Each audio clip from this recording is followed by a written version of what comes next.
Hello students, PCB Spice Lab ഇന്ന് നമ്മൾ ചെയ്യുന്നത് Astable Multivibrator using 555 IC വെച്ചിട്ടുള്ള നമ്മൾ അതിനു വേണ്ടി സ്കീമാറ്റിക് ക്യാപ്ചർ എടുത്തു. ഇതിനു വേണ്ട കമ്പോണൻസ് നമ്മൾ പിക് ഡിവൈസിൽ പോയിട്ട് NE555 ഇവിടെ IC എത്തിയിട്ടുണ്ട്.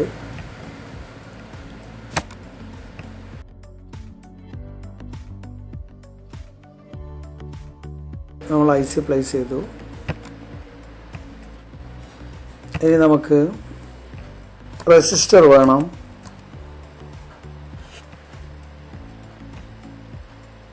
റെസിസ്റ്റർ സെലക്ട് ചെയ്തു, സബ് കാറ്റഗറി സെലക്ട് ചെയ്തു.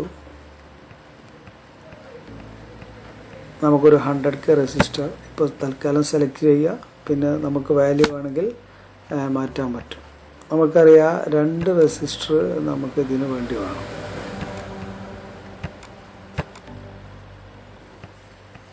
പിന്നീട് എന്താ വേണ്ടത്? കപ്പാസിറ്ററാണ്. അപ്പോൾ നമ്മൾ കപ്പാസിറ്റർ എന്ന് അടിക്കുന്നു. കപ്പാസിറ്റർ വന്നു. അതിൽ നമുക്ക് സെറാമിക് കപ്പാസിറ്റർ ആണെങ്കിൽ സെറാമിക് ഡിസ്ക് എന്നിവിടെ ഉണ്ട്. അതിൽ ഒരു 100 PF കപ്പാസിറ്റർ നമ്മൾ സെലക്ട് ചെയ്തിട്ടുണ്ട്. ഇപ്പോൾ തൽക്കാലം 2 കപ്പാസിറ്റർ നമുക്കിതിൽ വേണം. 2 കപ്പാസിറ്റർ കൊടുത്തു. പിന്നെ നമുക്ക് വേണ്ടത് CRO ആണ്. അത് നമുക്കറിയാം. റൈറ്റ് ക്ലിക്ക് അമർത്തി പ്ലേസിൽ പോയി വെർച്വൽ ഇൻസ്ട്രുമെൻറ്റ്സ് എടുത്തിട്ട് അതിൻ്റെ ഏറ്റവും ടോപ്പിൽ ഓസിലോസ്കോപ്പ് ഉണ്ട്. അപ്പോൾ ഓസിലോസ്കോപ്പ് നമ്മൾ സെലക്ട് ചെയ്തു. ഇനി നമുക്ക് പവർ VCC വേണം. അത് പ്ലേസിൽ പോവുക, ടെർമിനലിൽ പവർ എടുക്കുക. അതുപോലെ തന്നെ നമുക്ക് പ്ലേസിൽ പോയിട്ട് ടെർമിനലിൽ നിന്ന് നമുക്ക് ഗ്രൗണ്ട് ലഭിക്കും. ഗ്രൗണ്ട് സിമ്പലൊക്കെ കിട്ടി. ഇത്രയായ നമ്മളെ കമ്പോണൻസുകളൊക്കെ തീർന്നിട്ടുണ്ട്. ഇനി നമുക്കത് കണക്ട് ചെയ്യാൻ പറ്റും. നമുക്കറിയാം 555 ആസ്റ്റബിൾ മൾട്ടിവൈബ്രേറ്ററിൽ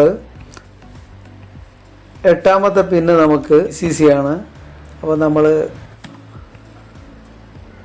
പവർ എടുത്തിട്ട് ഡ്രാഗ് ചെയ്ത് നമ്മളെ പിൻ നമ്പർ 8ൻ്റെ അടുത്ത് കൊണ്ടുവന്ന് വെച്ചിട്ടുണ്ട്. എന്നിട്ട് നമ്മൾ അതിലേക്ക് കണക്ഷൻ കൊടുക്കുന്നു. പവർ കൊടുത്തിട്ടുണ്ട്. ഇനി നമ്മൾ 4th പിന്നും കൂടി നമ്മൾ പവറിലേക്കാണ് കൊടുക്കുന്നത്. അതുകൊണ്ട് അതും കൊടുത്തു. ഇനി നമുക്കറിയാം ഇത് പിന്നും 2nd പിന്നും കൂടി ടൈ ചെയ്യേണ്ടതുണ്ട്. പിൻ നമ്പർ 8ൽ നിന്ന് നമ്മളൊരു റെസിസ്റ്റർ കണക്ട് ചെയ്യണം. അപ്പോൾ ഇതിനെ നമ്മൾ സെലക്ട് ചെയ്തിട്ട് നമുക്കറിയാം റൊട്ടേറ്റ് ചെയ്യാൻ 2 റെസിസ്റ്റർ നമ്മൾ സെലക്ട് ചെയ്യുക. എന്നിട്ട് റൈറ്റ് ക്ലിക്ക് അമർത്തി റൊട്ടേറ്റ് ചെയ്യാം. ഇനി അത് സെലക്ട് ചെയ്തതിന് ശേഷം നമ്മളത് ഡ്രാഗ് ചെയ്തിട്ട് നമ്മൾ 7th പിന്നിലേക്കാണ് നമ്മൾ കൊടുക്കേണ്ടത്. അവിടെ കൊണ്ടുവരിക.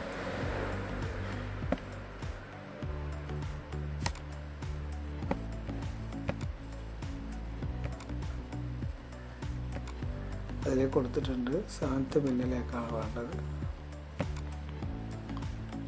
ഇനി ഇതേപോലെ മറ്റേ റെസിസ്റ്റർ സെലക്ട് ചെയ്തിട്ട് ഇത് സർക്യൂട്ട് നിങ്ങൾക്ക് അറിയുന്നതാണ്. ഇവിടെ പ്ലേസ് ചെയ്തു.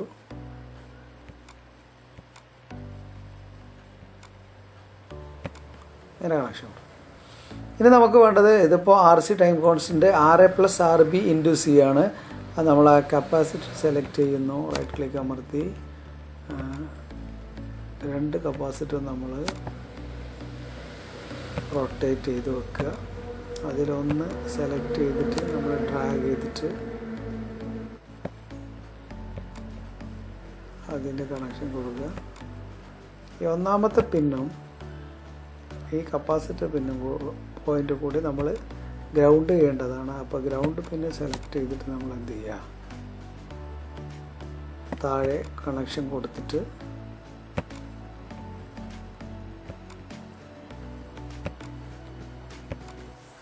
കൊടുക്കുന്നു. ഇവിടെ ഒരു ഗ്രൗണ്ട് സിമ്പൽ അധികമുണ്ട്, അപ്പോൾ അത് നമ്മൾ സെലക്ട് ചെയ്യുന്നു, ഡിലീറ്റ് അമർത്തിയാൽ അത്.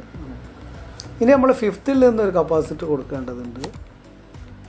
അത് നമ്മൾ ഇവിടെ കൊണ്ടുവന്ന് വെച്ചിട്ട് സെലക്ട് ചെയ്ത് ഫിഫ്ത്തിൽ നിന്ന് കപ്പാസിറ്റർ കൊടുക്കുക. അതിൻ്റെ മറ്റേ എൻഡ് നമ്മൾ നേരെ ഗ്രൗണ്ട് ചെയ്യേണ്ടതാണ്. ഇപ്പോൾ നമ്മുടെ ഓൾമോസ്റ്റ് നമ്മളെ കണക്ഷൻസൊക്കെ തീർന്നു. 8th പിന്നും അഥവാ VCC പിന്നും റീസെറ്റ് പിന്നും നമ്മൾ പോസിറ്റീവിലേക്ക് കൊടുത്തു. 5th പിന്നിൽ അഥവാ കൺട്രോൾ പിന്നിൽ നമ്മളൊരു കപ്പാസിറ്റർ ഗ്രൗണ്ട് ചെയ്തിട്ടുണ്ട്. ട്രിഗർ പിന്നും ത്രെഷോൾഡ് പിന്നും അഥവാ 2nd പിന്നും 6th പിന്നും നമ്മൾ ഷോർട്ട് ചെയ്തിട്ട് നമ്മുടെ ചാർജിങ് ഡിസ്ചാർജിങ് കപ്പാസിറ്റർ നമ്മൾ കണക്ട് ചെയ്തിട്ടുണ്ട് ഗ്രൗണ്ടിലേക്ക്. ഫസ്റ്റ് പിന്നെ ഗ്രൗണ്ട് കണക്ഷനാണ്, അത് നമ്മൾ ഗ്രൗണ്ട് ചെയ്തിട്ടുണ്ട്. ഇനി നമുക്ക് വേണ്ടത് ഇത് സിമുലേറ്റ് ചെയ്യിക്കണം. മാത്രമല്ല ഇതിൻ്റെ ഔട്ട്പുട്ട് കാണാൻ വേണ്ടി നമ്മൾ ഓസിലോസ്കോപ്പ് ഇവിടെ എടുത്തു വെച്ചിട്ടുണ്ട്. അത് നമ്മൾ ഇതിൻ്റെ അടുത്തേക്ക് കൊണ്ടുവന്ന് 3rd നിന്നാണ് നമ്മൾ ഔട്ട്പുട്ട് കിട്ടുക. ആ 3rd നിന്ന് നമ്മൾ ഔട്ട്പുട്ട് പിന്നെ ഇതിൻ്റെ ഇൻപുട്ടിലേക്ക് കൊടുത്തിട്ടുണ്ട്. അതേസമയം തന്നെ നമുക്ക് ഇതിൻ്റെ കപ്പാസിറ്ററിൻ്റെ ചാർജിങ് ഡിസ്ചാർജിങ് കാണാൻ വേണ്ടി നമ്മൾ കപ്പാസിറ്റർ പോയിന്റിലേക്ക് ഒരു പ്രോബ് കണക്ട് ചെയ്തിട്ടുണ്ട്. ഇപ്പോൾ CROയിൽ നമ്മൾ പ്രതീക്ഷിക്കുന്നത് 2 വേവ് ഫോം കാണും. ഒന്ന് നമ്മുടെ ഔട്ട്പുട്ട് വേവ് ഫോമും, ഒന്ന് കപ്പാസിറ്ററിൻ്റെ ചാർജിങ് ഡിസ്ചാർജിങ് 2/3 1/3 VCCയിൽ നിന്ന് 2/3 VCCയിലേക്ക് പോകുന്നത് നമുക്ക് കാണാൻ പറ്റും. ഇനി നമ്മൾ കണക്ഷൻസൊക്കെ റെഡി ആയതുകൊണ്ട് തന്നെ നമ്മൾ അതൊന്ന് സേവ് ചെയ്യണം. സേവ് പ്രോജക്റ്റ് കൊടുത്തിട്ട് നമ്മൾ ABCD എന്ന് കൊടുത്തിട്ടുണ്ട്. ഇനി നമ്മൾ പ്ലേ ചെയ്യാൻ പോവാണ്. പ്ലേ ചെയ്ത് കഴിഞ്ഞാലാണ് നമ്മളെ ഓസിലോസ്കോപ്പ് ഒരു ലാർജ് സ്ക്രീനായിട്ട് നമുക്ക് പ്രത്യക്ഷപ്പെടും.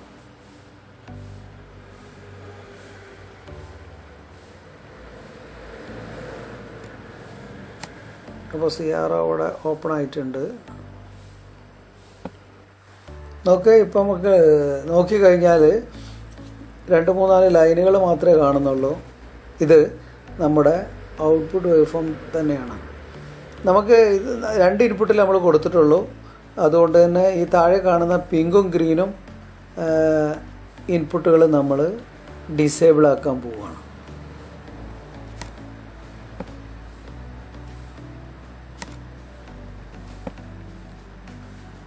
ഇനി നമുക്ക് ഈ ഔട്ട്പുട്ട് എങ്ങനെയാണെന്ന് നോക്കാം. അതിൻ്റെ ആംപ്ലിറ്റ്യൂഡ് സ്വല്പം ഒന്ന് വർദ്ധിക്കുന്നു. അതുപോലെ തന്നെ താഴത്തെ ബ്ലൂ വേവ് ഫോം നമ്മൾ താഴോട്ടൊന്ന് ഷിഫ്റ്റ് ചെയ്യുന്നു. ഇനി നമ്മൾ ടൈം പെർ ഡിവിഷൻ ചേഞ്ച് ചെയ്യുമ്പോഴേ നമുക്കതിൻ്റെ വേവ് ഫോമിൻ്റെ രൂപം കാണാൻ പറ്റും.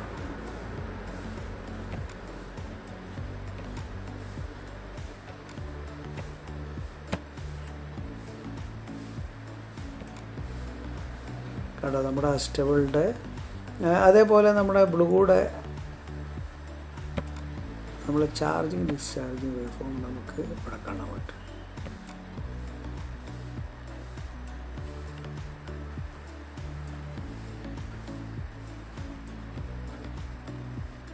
ഇപ്പോൾ നമുക്ക് കിട്ടിയിട്ടുള്ളത് നോക്ക്, ഓൺ ടൈം കൂടുതലുള്ള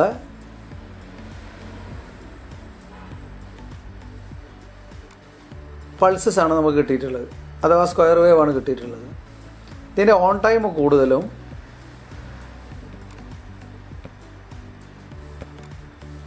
കൂടുതലും ഓഫ് ടൈം കുറവുമാണ്.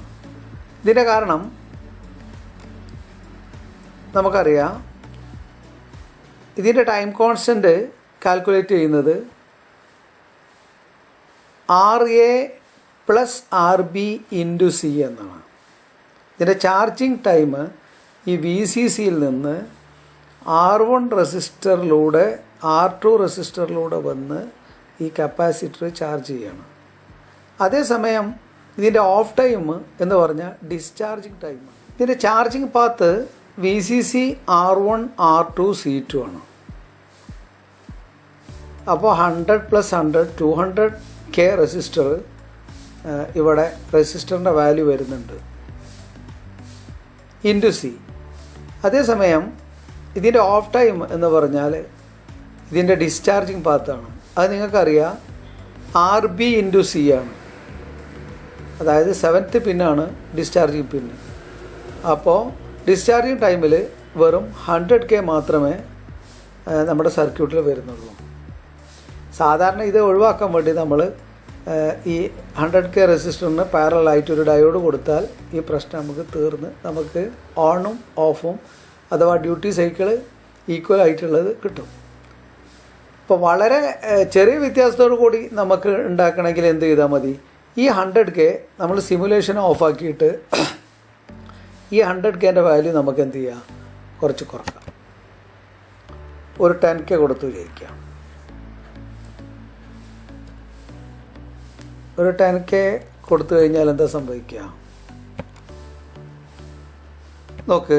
ചാർജിങ് ടൈമിൽ 10K + 100 110K × C ആണ് വരിക. അതേസമയം ഡിസ്ചാർജിങ് ടൈമിലും എത്ര വരും, 100K × C വരും. അപ്പോൾ 10Kയുടെ ഡിഫറൻസേ ഉള്ളൂ. മുന്നേ നമുക്ക് 100Kയുടെ ഡിഫറൻസ് ഉണ്ടായതുകൊണ്ടാണ് അത്ര ലാർജ് വേരിയേഷൻ കാണും. ഇനി വീണ്ടും നമ്മൾ പ്ലേ ചെയ്ത് നോക്കുക, അതിലെന്തെങ്കിലും ഓൾമോസ്റ്റ് നമുക്ക് ഈക്വലായിട്ട് തന്നെ കാണാൻ പറ്റുന്നുണ്ട്. അപ്പോൾ ചാർജിങ്ങും ഡിസ്ചാർജിങ്ങും ടൈം ഈക്വലാക്കിയാൽ നമുക്ക് ഓൺ ടൈമും ഓഫ് ടൈമും നമുക്ക് ഈക്വലായിട്ട് കിട്ടും. അപ്പോൾ ഇവിടെ നമുക്ക് 2 വേവ് ഫോമാണ് കാണുന്നത്. ഒന്ന് 3rd പിന്നിലുള്ള ഔട്ട്പുട്ട് വേവ് ഫോം കാണുന്നുണ്ട്. അതേപോലെ തന്നെ കപ്പാസിറ്ററിന് അക്രോസുള്ള വേവ് ഫോമാണ് കാണുന്നത്, അഥവാ ചാർജിങ്ങും ഡിസ്ചാർജിങ്ങും. അഥവാ അതിൻ്റെ വർക്കിംഗ് നിങ്ങൾക്കറിയാം, 1/3 VCCയിൽ നിന്ന് 2/3 VCCയിലേക്കുള്ള ചാർജിങ്ങും ഡിസ്ചാർജിങ്ങുമാണ് നമുക്ക് ഇപ്പോൾ കണ്ടുകൊണ്ടിരിക്കുന്നത്.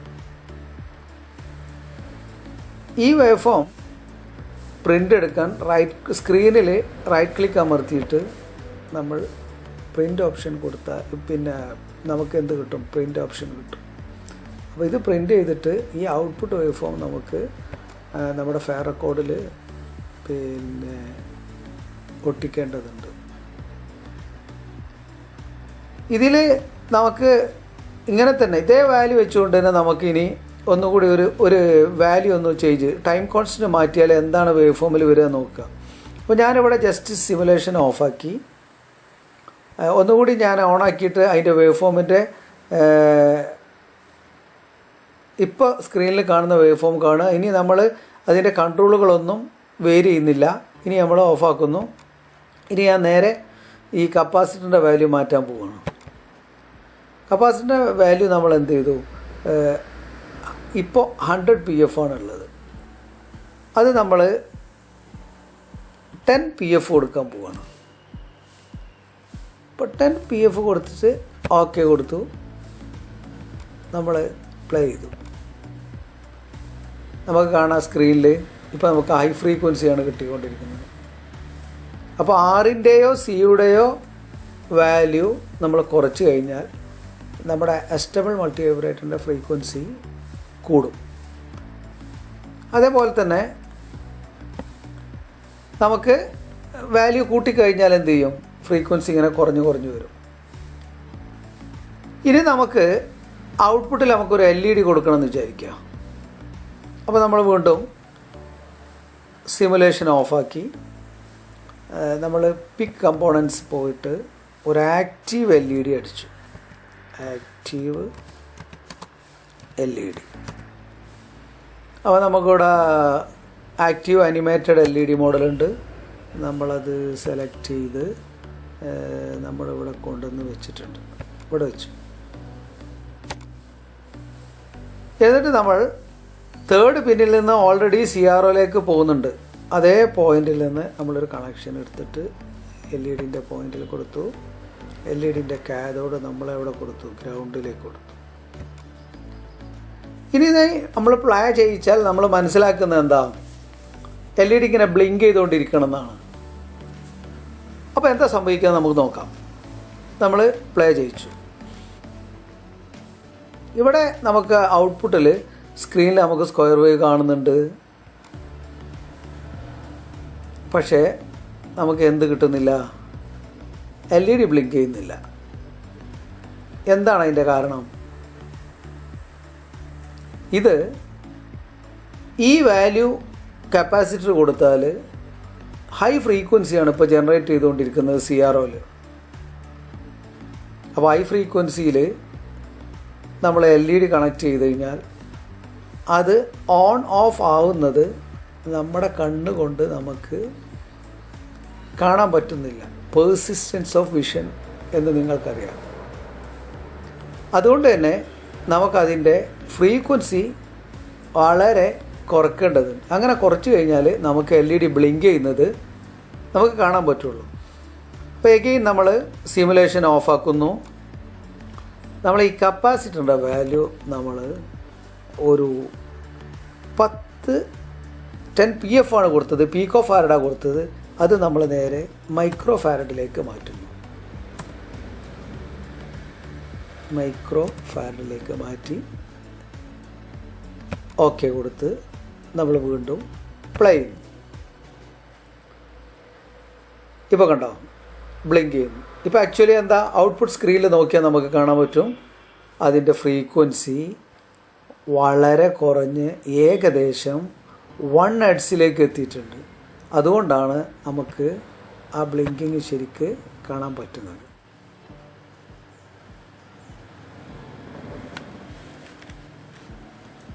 അപ്പോൾ നമുക്ക് 2 രൂപത്തിൽ ഈ സർക്യൂട്ട് നമുക്ക് സിമുലേറ്റ് ചെയ്യേണ്ടതുണ്ട്. ഒന്ന്, ഒരു 1 ഹെർട്സ് ഫ്രീക്വൻസി സർക്യൂട്ടിൽ നിന്ന് ജനറേറ്റ് ചെയ്തുകൊണ്ട് ഒരു LED ബ്ലിങ്ക് ചെയ്തുകൊണ്ടിരിക്കണം. മറ്റൊന്ന്, കുറച്ചുകൂടി നല്ല ക്വാളിറ്റി ഗ്രാഫ് കിട്ടണമെങ്കിൽ കുറച്ച് ഹൈ ഫ്രീക്വൻസി നമ്മൾ ജനറേറ്റ് ചെയ്തുകൊണ്ട് നമുക്ക് ഓസിലോസ്കോപ്പിലുള്ള വേവ് ഫോം കാണുകയും വേണം. ഇതാണ് നമുക്ക് ഇന്ന് ചെയ്യേണ്ടത്.